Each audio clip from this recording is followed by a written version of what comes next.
আজকে আমাদেরকে দায়িত্ব দেওয়া হয়েছে।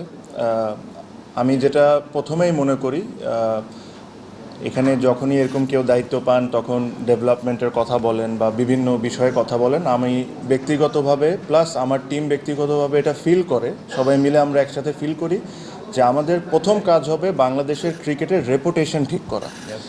লাস্ট 1-1.5 বছরে যে রেপুটেশন ড্যামেজ হয়েছে বাংলাদেশের ক্রিকেটের, এই ক্রিকেটের রেপুটেশনটা ঠিক করা হলো আমাদের সবচেয়ে ইম্পর্টেন্ট।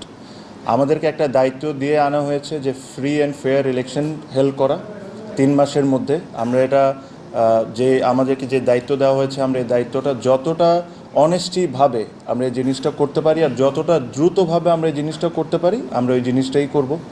সাথে সাথে অবশ্যই আমরা ডে টু ডে অ্যাক্টিভিটিসের মধ্যে যা যা হয়েছে, ওয়ার্ল্ড কাপ ইস্যু আছে আপনারা জানেন, সব কিছু নিয়ে আমাদের যা সঠিক কাজ করার দরকার আমরা তাই করব। কিছু কিছু সিদ্ধান্ত আজকে আমরা নিয়েছি ক্রিকেট